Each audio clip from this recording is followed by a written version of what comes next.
Good morning, how's everyone doing today? So this is my video on my first ceremony with ayahuasca, which was probably the hardest ceremony I've been through. Maybe that or the last one. Not that they're competition, but oh wow. Don't underestimate Mother Ayahuasca.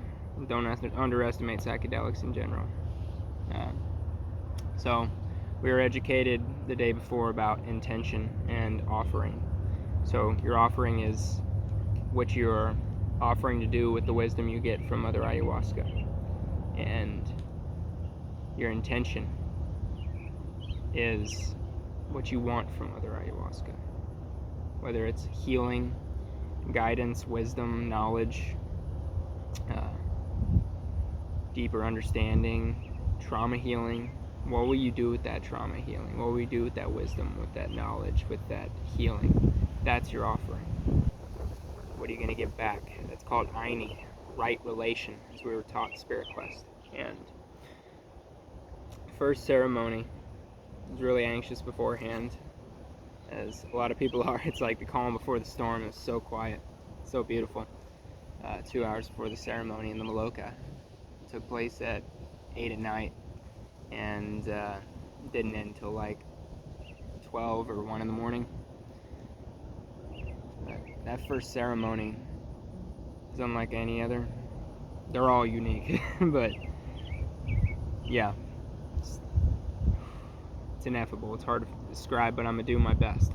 So what I remember from the experience is we went in and picked our spots in the Maloka, which would be our spot the entire 4 ceremonies, our order of going up and drinking the brew. I was the second every time, right behind this lovely woman who has a heart of gold and so much courage, stepped up first every time. I'm so proud of her. And I was right behind her second. And that first ceremony I did 1 full cup of this purple reddish liquid. It tasted so acidically bitter, and someone described it very well. It's like a very, very, very, very bad sour Guinness. And it's pretty accurate. But besides the taste, went down rather smoothly, stayed down. And when we got up there, we had about 10 seconds to meditate our intention into the bowl, and then drink. And then once you finished your brew, you're allowed to take a mapacho, light it, and then go back to your seat, which I did. And with the mapacho, I was blowing my intention out there. Top 3 things to work with Mother Ayahuasca: courage, surrender, patience. That first night, I had none of those. At least not in spades. I was struggling a lot. If you had previous psychedelic experience, like I do, don't think that qualifies you for an easy ride with Mother Ayahuasca. It does not. I went in there assuming, thinking I knew something. And she whacked me over the head with that beautiful cosmic baseball bat and told me, no, I don't. And it was very humbling, very hard, very rough to go through. That first night was first hell I've been through in quite a while. Not the most traumatic, because I was with people. But if I was alone, that may have broke me mentally, physically, and psychically. There's a reason ayahuasca is often done in ceremony with multiple people under the guidance of very, very wise, gifted, and well-versed and experienced shamans who've worked with the medicine and the lineage for a very long time.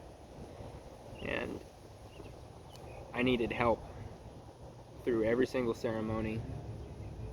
I honestly think out of everyone that went through there, from my point of view, I struggled to work with the medicine the most. We all got different stuff out of it. Some had visions, some even had light astral projections, and most of us had those geometric visuals, the spirals, animals, and seeing spirits. Mine was way less visual than the average.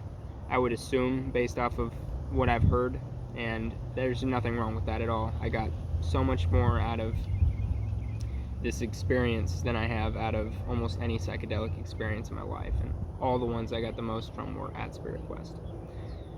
And yeah, it's just because it's not visual does not mean you're not learning. And mine started out very, very visual.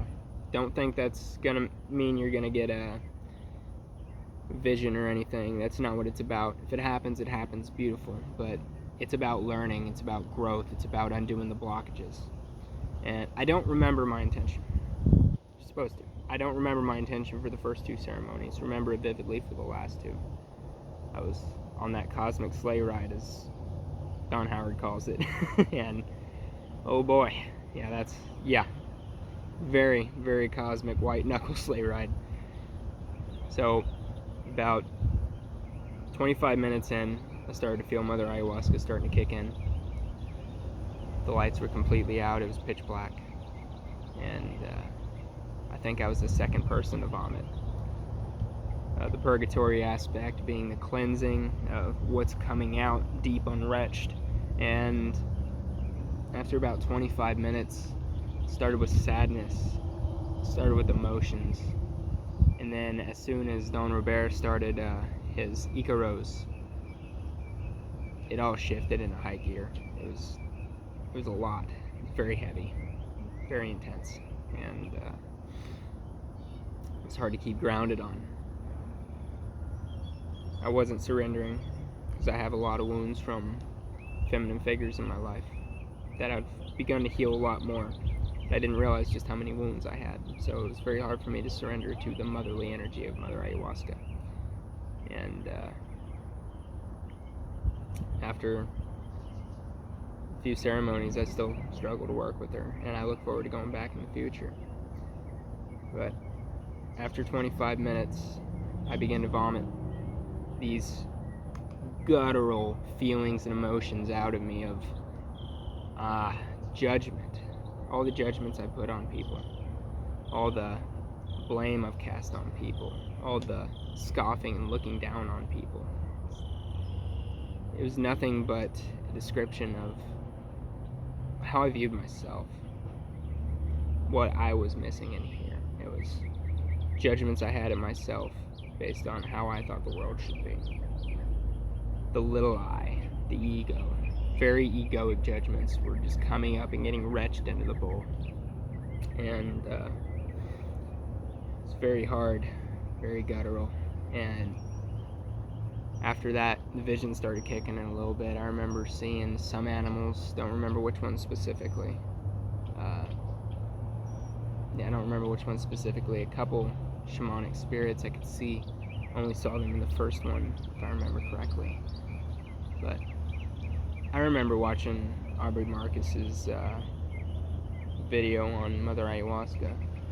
And for some reason, I started to parrot one of his things. I kept saying, "I'm sorry, Mama. I'm sorry, Mama," trying to make Mother Ayahuasca calm down and go easy on me. She could tell I was not being fully sincere. She kind of wrung me out like a rag, and that visceral just came out. That insincerity that also got retched out. Everything that was trying to escape, trying to run, trying to minimize, trying to judge and cast blame kept coming up. And when it would come up, I'd feel sick. I'd feel ill. I'd feel like I was dying. And it just kept getting stronger and stronger and stronger, and until these geometric patterns started forming. And in the beauty of it, it was absolutely beautiful, but terrifying. I felt something kind of ripping my consciousness out of my body, and I felt like I was dying. My heart started to beat shallow. I started to feel cold. I started to feel like I was losing my light. And as beautiful as all these things I was seeing were, I started to lose my individuality. It's hard to describe what that means, but basically I, as Austin, was starting to melt into the soup of the experience. There was in and out, me and then no me, me and then no me, just in the cosmic soup.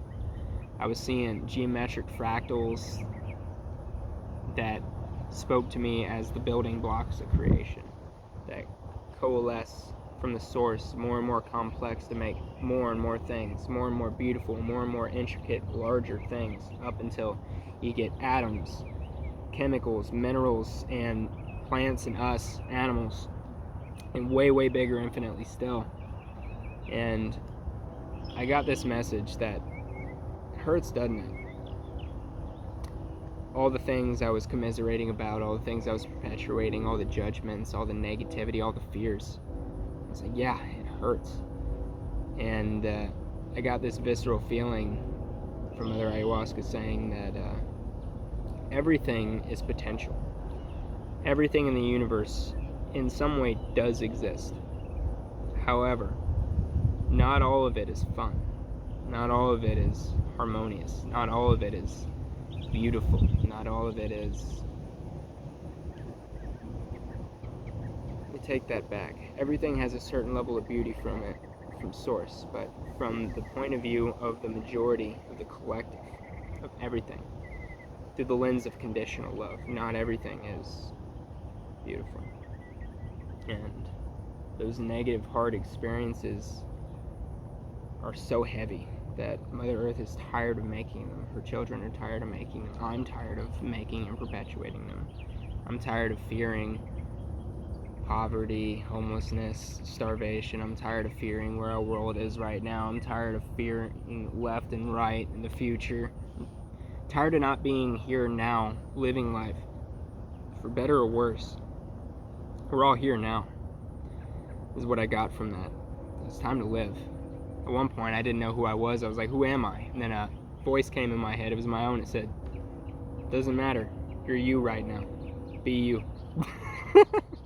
I can't fully explain that, but pretty much said, quit trying to figure everything out.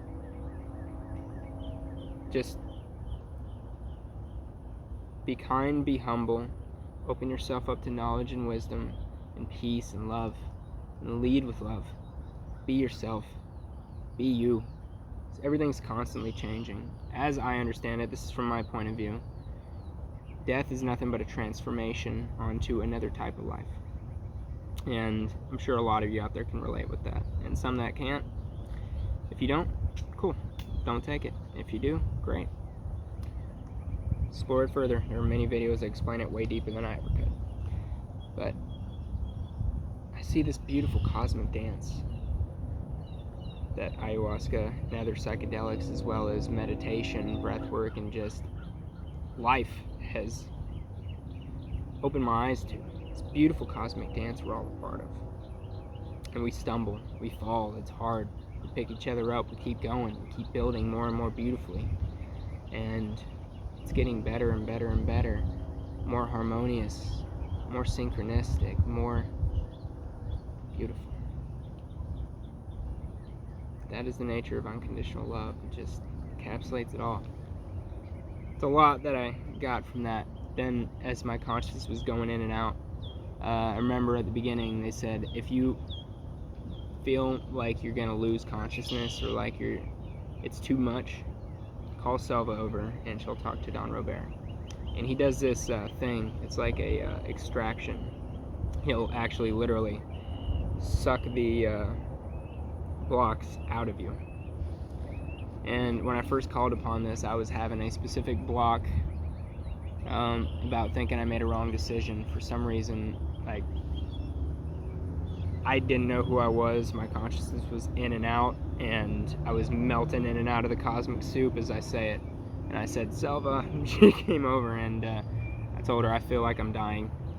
I know I'm not, but I feel like I'm dying. I need help. And she called Don Robert over. And in this distorted ayahuasca state, where fear and ego was at the forefront, my fear and ego made me believe that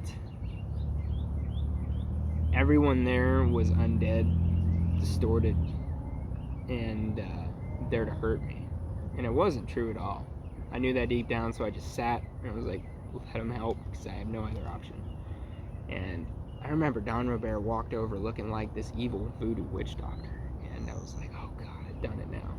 And as soon as I felt him take the side of my head and start sucking out the block, I literally felt for a split second like my soul was being fed on. But then, as I was panicking, whatever left, not my soul. No, it was ego shadow. He sucked out some sort of psychic egoic block that was making me think the worst of every situation. As soon as that came out, everything looked light. The darkness started to dissipate. The confusion started to dissipate. The ayahuasca, she was still very, very strong, but I was no longer feeling like my mind was in a psychosis. I was no longer feeling like I was losing it. I started to come back to myself a little bit. And then he did the other temple. It was 2 temples first time. And after that, he started doing an Icaro directly over my head to stabilize the ayahuasca experience for me. And I remember Selva and several other people there making sure I was okay and rubbing my back, and I was perfectly fine the entire time. It didn't feel like it because I was going through such a traumatic transformation, being confronted with all my baggage, being confronted with these mysteries, with these revelations that I didn't want to fully deal with it. And that was the block that got removed, and then I was able to start working with it. One after the other, after the other, after the other. It was far from easy, but after that I was able to start, confronting each block. But I broke down after that as everyone was around me. I remember, because every time I've done psychedelics in the past, it's been irresponsible manners and borderline alone most of the time. And this is the first time I had support I could count on, people there. And that is integral to psychedelics and integration and proper right use. I knew I was safe. Even though I was scared and I didn't feel okay, I didn't feel like myself, I knew I was safe. At the very least, I knew I had people there. I knew that I had a shaman looking after me and everyone else. I knew that I had family and friends there that I'm going through this experience with. It's not just me. And I bawled my eyes out. I said, I've never felt support like this before in my life. Thank you, thank you, thank you. And I was embraced, I was hugged, and it was beautiful. And I went through the rest of the experience myself. One thing I got confronted with was this fear of becoming evil, kind of like Anakin from Star Wars. I remember someone, and I'll leave the name out of it, said I have enough wisdom and knowledge to be dangerous. And in a way, they're right. We all do once we start asking questions and opening up to all of this. However, the only way it's dangerous is if I don't lead with this. So if anyone doesn't lead with this.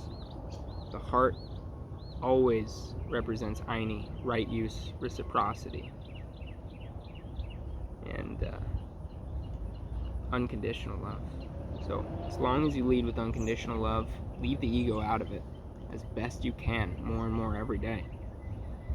The more I do that, the more I realize I have nothing to worry about. I don't want to be distorted. I don't want to have it all. I don't want to be an inflated ego. I don't want to hurt people. I never have. And these fears are very inflated because of all the things I've seen. They say the path to hell is paved on good intentions, but it takes more than good intentions. It takes unconditional love, it takes discernment and wisdom, direct experience. And with those, compassion, I haven't seen people following that go wrong. We all stumble, but following love, compassion, Aini, reciprocity, proper relation, thinking about the totality, para el bien de todos, is what they say at Spiritquest, for the good of all. As long as you lead with your heart for the good of all, you won't go wrong. I was confronted with a vision of myself with yellow eyes looking like a Sith, very distorted, very dark, something I'd kind of seen in other ceremonies with LSD and mushrooms, but these weren't ceremonies, to be honest. But In other experiences with psychedelics, I've encountered fears that I wasn't able to face, I wasn't confronting.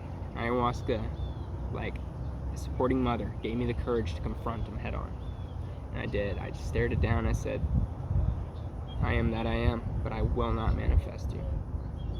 I do not seek to harm people. I do not seek to be evil. I do not seek to misuse any wisdom I'm given. I seek to lead with love and compassion from the heart. And as I did that, one of the most painful vomits came out of me that night. And then one after the other, it kept happening until it got more and more smooth.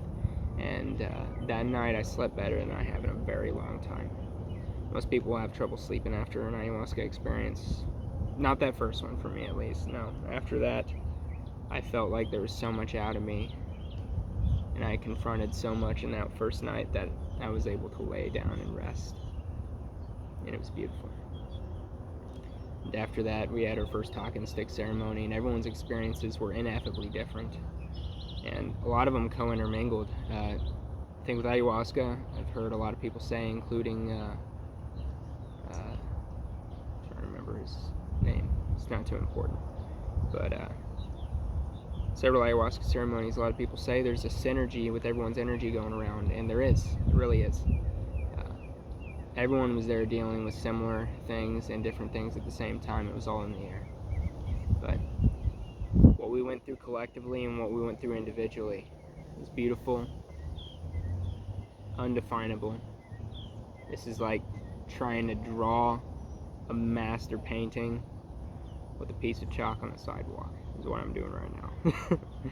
I think I'm doing pretty good, all things considered, but I'm very grateful for the experience. That was only the first night. And from one of my friends there, I had an understanding that that one was the element of water. Whether it was or not, I felt it. It was like a hurricane. It was like being lost in a cosmic ocean and then finding myself again on the shores, the other side. Thank you for listening, and hope my experience will help you ask the right questions, do the proper homework, and look into other ways to integrate your own experience and growth in life. Even if it's not plant medicines, breathwork, meditation, journeying, cultural exposure, blogging, whatever. Crocheting, whatever you can do to connect with that source in you, become more of who you want to be, less ego, more soul. May it find you with all the love, all the wisdom, and all the peace. Namaste.